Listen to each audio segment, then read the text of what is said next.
৮ কার্যদিবসেই শেষ হলো মাগুরার শিশু আসিয়া ধর্ষণ ও হত্যা মামলার সাক্ষী শুনানি। বুধবার জেলার নারী ও শিশু নির্যাতন দমন ট্রাইব্যুনালের বিচারক এম জাহিদ হাসানের আদালতে শেষ হয় এ সাক্ষ্য গ্রহণ।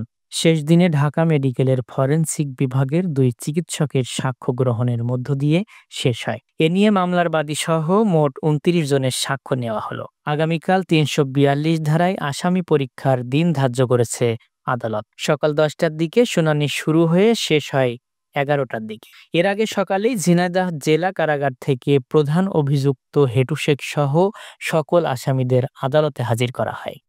গত ৬ মার্চ মাগুরা সদরের নিজ নান্দুলিয়া গ্রামে বোনের শ্বশুর হেটু শেখ তাকে ধর্ষণ করে হত্যা চেষ্টা করে।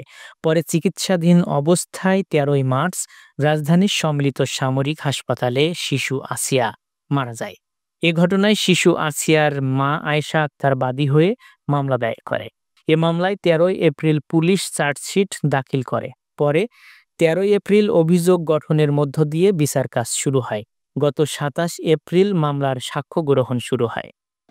আমরা সকলে অবগত আছি, মাগুরাতে চাঞ্চল্যকর আসিয়া হত্যা মামলার বিচার কার্য চলছে।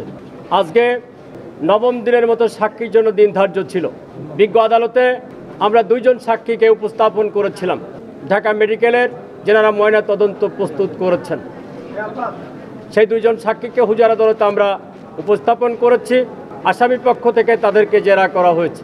আজকে পর্যন্ত আমরা সর্বসাকুল্যে ২৯ জন সাক্ষীকে হুজুর আদালতে উপস্থাপন করেছি এবং রাষ্ট্রপক্ষ থেকে আজকে আমরা সাক্ষ্য গ্রহণ সমাপ্তির জন্য আবেদন করেছি।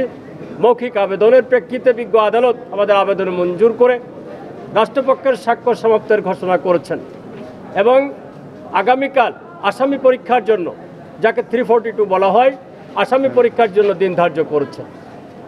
আগামীকাল আসামিদের পরীক্ষা করা হবে। আসামি পরীক্ষা অন্তে পরবর্তীতে বিজ্ঞ আদালত এই মোকদ্দমার যুক্তিতর্কের জন্য দিন ধার্য করবেন।